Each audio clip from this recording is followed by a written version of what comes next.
Today's going to be all about the Ducklings as we catch up on some odds and ends, including World's Juniors, a couple new hires down in San Diego, and a tribute to Vin Scully. Let's hit the music. You're Locked On Ducks, your daily podcast on the Anaheim Ducks, part of the Locked On Podcast Network, your team every day. Good afternoon or good evening, wherever you may be. I'm your host, Jason JD Hernandez, welcoming you to Locked On Anaheim Ducks, part of the Locked On Podcast Network. You could follow me on Twitter at StimpyJD or follow the show on Twitter at LO_Ducks. And I'd like to thank you for making this your first listen of the day. Don't forget this podcast is free and available across all platforms. And also just want to take the time to welcome those of you listening in on YouTube. Love talking to you guys. So yeah, you could follow me on Twitter, as I mentioned. You could email me. So yeah, be good to hear from some of you guys again. All right, so let's catch up with some odds and ends. This is going to be about the Ducklings. And what I mean by that is no actual Anaheim Ducks talk. But this is going to be about World's Juniors and about the San Diego Gulls. Once again, kind of fitting since it's typically Gulls Thursday. I'm recording this on Thursday, so I think it's rather fitting to have this. And we'll begin today talking about the World Juniors. Now, I know there's been a lot of controversy surrounding Hockey Canada recently. I touched on that on a recent podcast. And Hockey Canada is going through a lot of stuff. In fact, a lot of people are downright not going to watch World Juniors because of that. But you know what? As someone that covers the Ducks, I feel like I'd be a little bit obligated to at least watch this because the captain for Team Canada on World Juniors is the Ducks' mega prospect, Mason McTavish. Yes, Mason McTavish, who led Hamilton to an OHL championship not too long ago. He's now going to be captaining Team Canada. So congrats to Mason McTavish on that. Tournament begins next week, so be on the lookout for that. As far as other Ducks on there's actually 3 Ducks on the roster, or rather 3 Ducks prospects, I should say, on the roster. Of course, I mentioned Mason McTavish, who is the captain for Team Canada. He'll be wearing number 23. You have Nathan Gaucher, who's going to be right there with him, probably going to be a little bit more of a depth piece. He is a little bit younger, but Nathan Gaucher will be on there, as well as fantastic prospect defenseman Olen Zellweger, who, by the way, we share a birthday. Olen Zellweger and I are also birthday twins. Also September 10th, also a Virgo. What's up? So Olen Zellweger, who's a birthday twin with Troy Terry and myself, he'll be out on defense. He will probably log some heavy minutes for Team Canada here. And he'll be wearing number 3 for Team Canada. By the way, we also have Nathan Gaucher wearing number 21. So those are the 3 Ducks prospects on that team. Another captain, assistant captain on there, Kent Johnson, who you might remember from the last World Junior, who put up some fantastic numbers. He's currently, I guess, I don't want to say owns, but the rights to him are with the Columbus Blue Jackets. So Kent Johnson should figure to have a monster tournament for Team Canada. But I think if there's anyone that you have to watch out for, it's obviously Mason McTavish, who starred for the Hamilton Bulldogs. In fact, he made the OHL his, well, yeah, he made it his own. Mason McTavish he was a man among boys. That's how he played. And he's going to use that large frame to get a number of goals, not only for himself, but for Team Canada in general. He'll figure largely in the power play. He'll also figure into the power play as he did in Hamilton. So I would expect Canada, I just got to say it, I expect them to make the gold medal game. It's going to be gold medal game or bust for Team Canada. And given this roster that they have Sebastian Casa on goal, along with Brett Brochu and Dylan Garand, but it's going to be the Sebastian show for Team Canada. So I think he's going to be one of these stars on this team. Ryan O'Rourke is on this team along with Lucas Cormier on defense. He's going to figure a lot. Will Kuhl, he's going to really be a big part. So is William Dufour. I think he'll be a big part of the team. Connor Bedard. Connor Bedard is super young. I think he's going to be a top pick in a future draft. I mean, Connor Bedard is only 8. Like, he just turned 18. 17. He just turned 17. Let me check myself on that. A couple of weeks ago. Yeah, he's not even 18 yet. And he's already on Team Canada. But he's already going to log some decent minutes there. So I am looking forward to World Juniors for the reason that there are 3 Ducks prospects and that Captain Canada is I think the top Ducks prospect. Zegras can no longer be considered a prospect. He's played enough games. He finished his rookie season. Same with Jamie Drysdale. So now the top prospect for the Ducks is Mason McTavish. And considering the year that he's already had, he played for the Ducks, he played for the Gulls, he got injured, had that 3-game stint in San Diego, which was possible because that was a rehabilitation assignment. Then he finished his 9 games with the Anaheim Ducks. Then he played a few games with the Peterborough Petes, then got traded to the Hamilton Bulldogs, also played in the Olympics. I mean, this guy has been everywhere for the past season, and it continues with Team Canada. Well, he did play in Team Canada with the World Juniors, and then those got canceled because COVID outbreak happened, and he's going to continue. Part of me thought he was going to get a break at some point, but no, he's going to keep going. Right now, he's motoring at 100 miles per hour. There is no stop in this guy's game. So I look forward to seeing some of the highlights. I mean, I have posted a ton of McTavish highlights on the Locked On Ducks Twitter pretty much all season long. I think very highly of McTavish. And in a weird way, I mean, this is going to be kind of controversial. Maybe this is a weird take.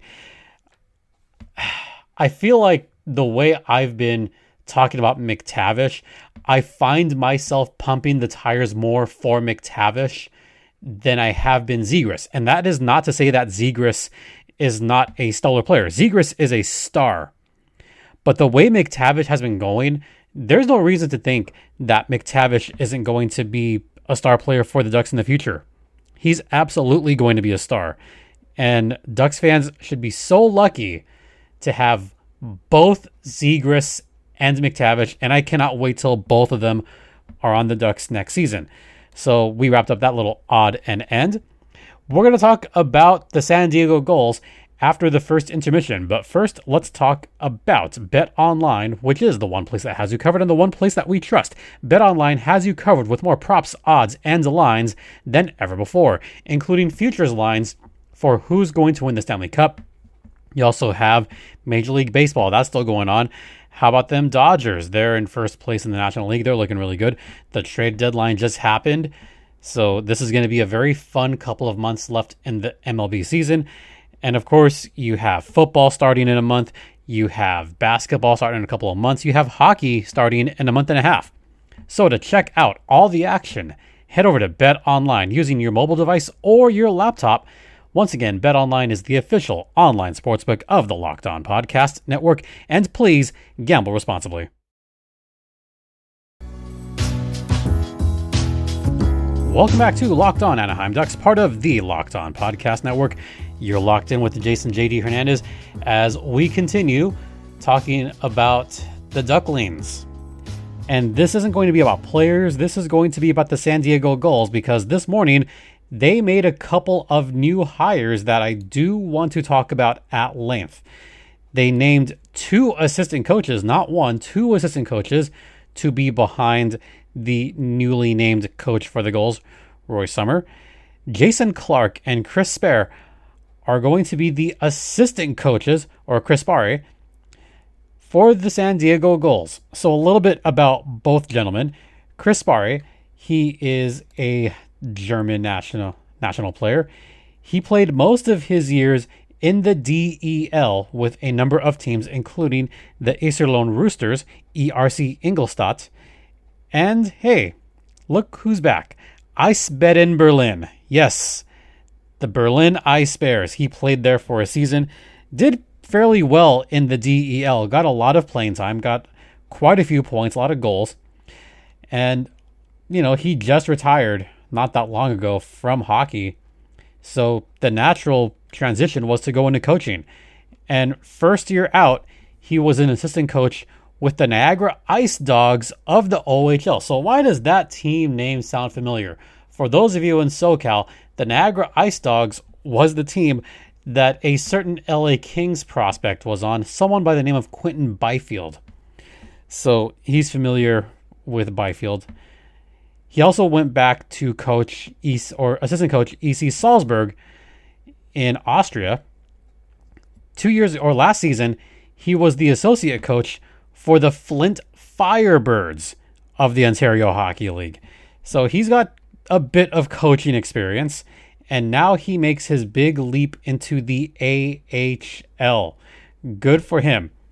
Now, to be fair, he did play in the OHL as a junior and also had some time in the ECHL with the Columbia Inferno and the Idaho Steelheads. Yeah, he was a Steelie back in the day of the ECHL.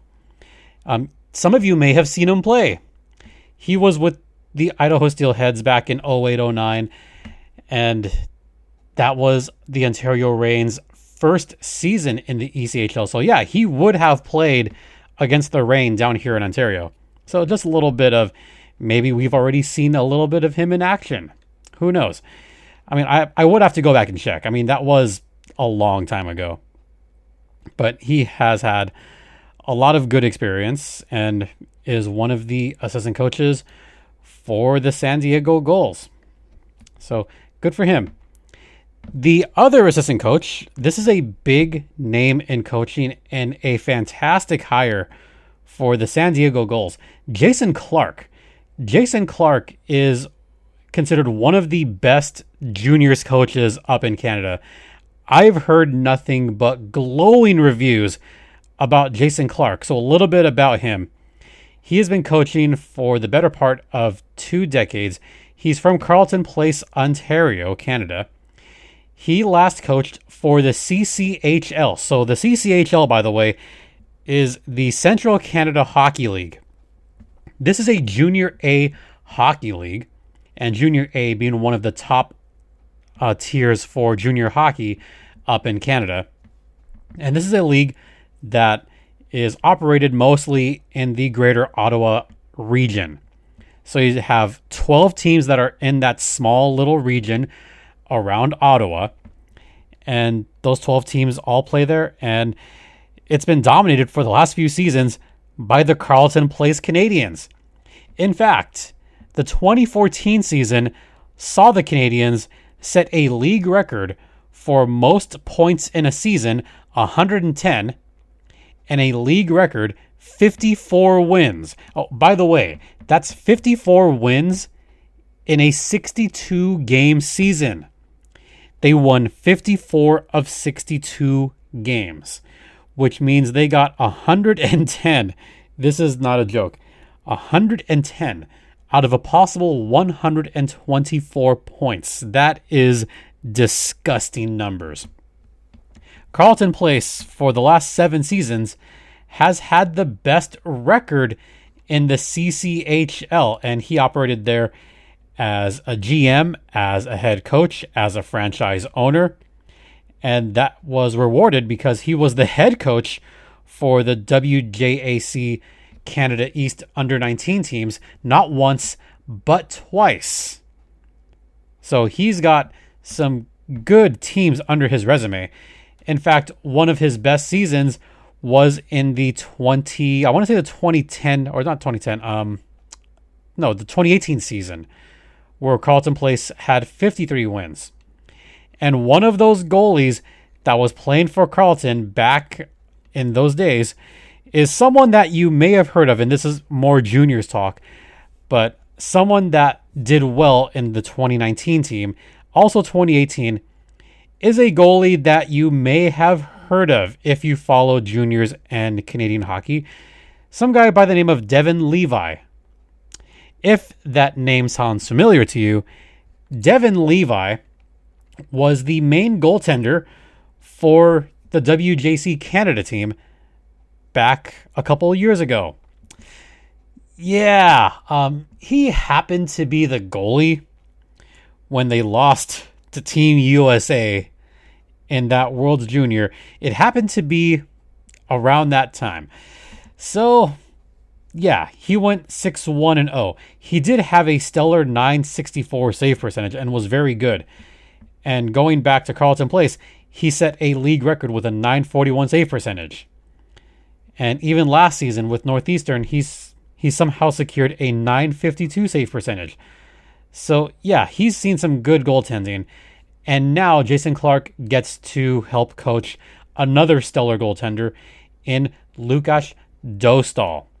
So Jason Clark has really been around the block, coaching for the better part of 2 decades. He first coached the Carleton Place Canadiens back in 2009 and has been just a force in Junior A. And now last season actually, he was the assistant coach for the Shawinigan Cataracts of the Quebec League and is now making the jump to the American Hockey League as of right now, it looks like he's going to be the head assistant coach for the San Diego Gulls. So hopefully he will continue to bring those winning ways down to San Diego. So once again, those 2 coaches, Jason Clark and Chris Sparry. We're going to head into the second intermission of this podcast, and we're going to have a little bit of a tribute to the late Vin Scully on the other side.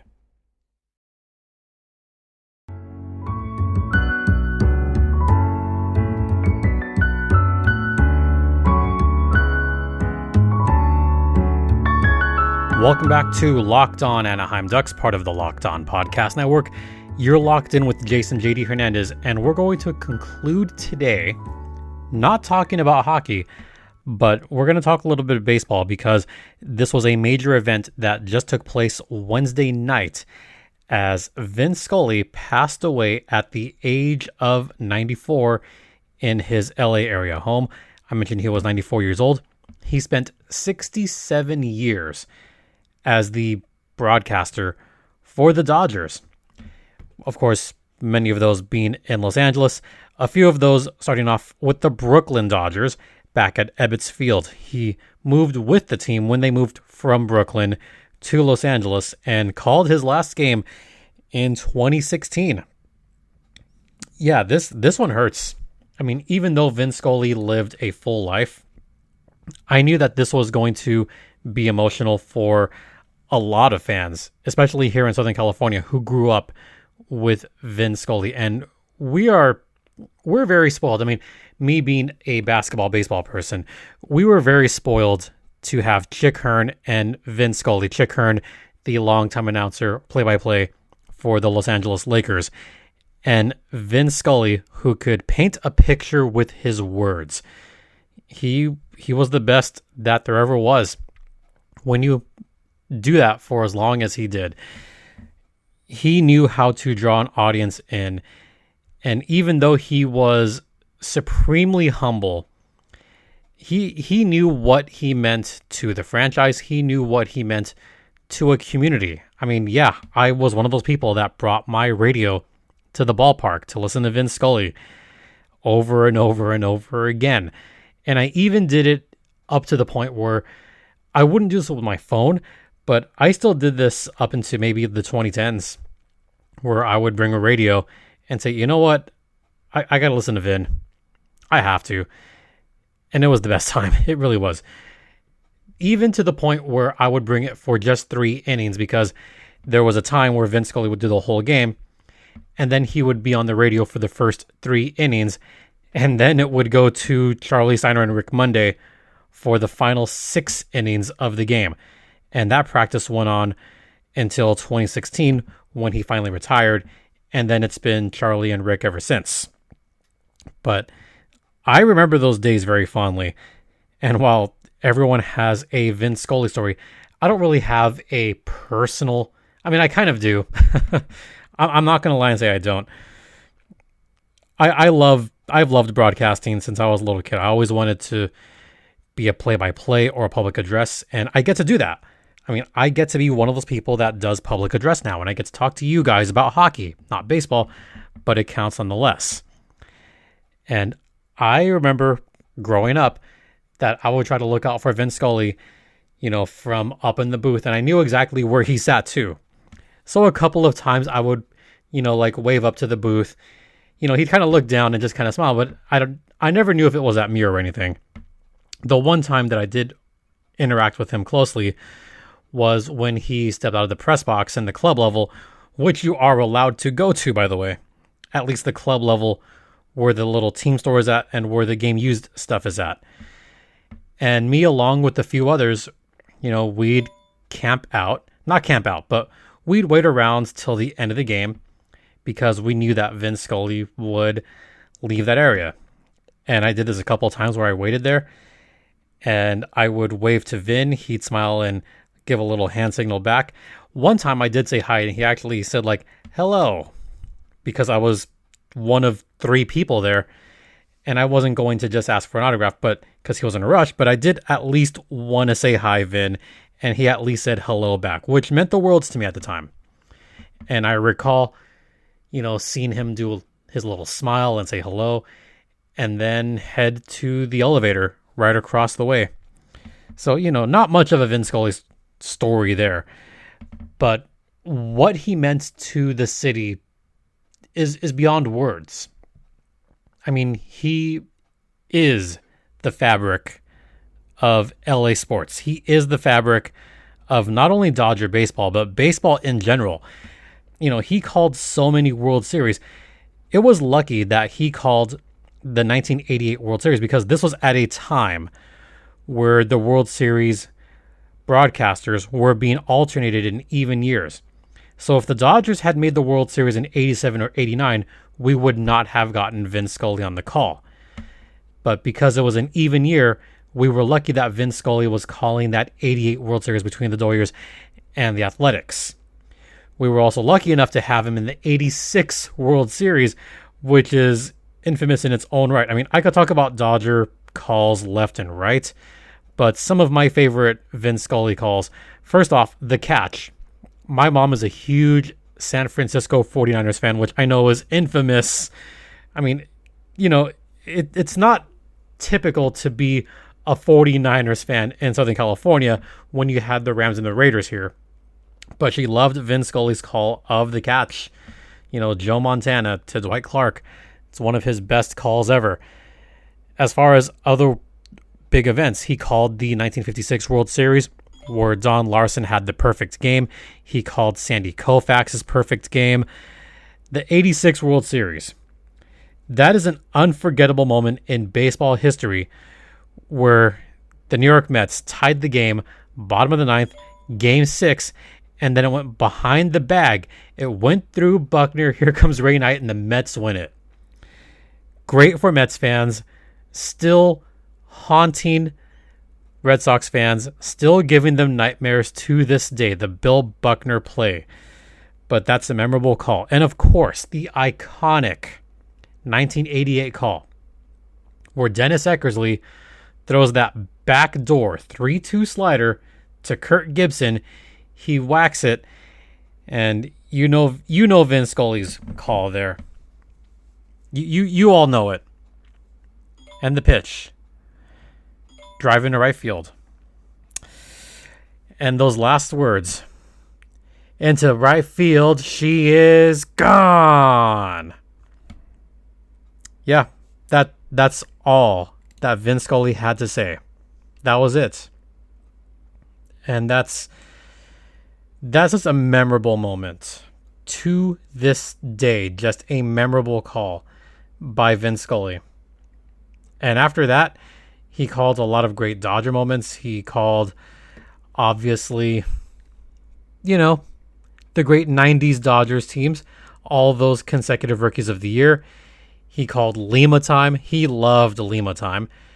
Got to call the Dodgers in that 08 run.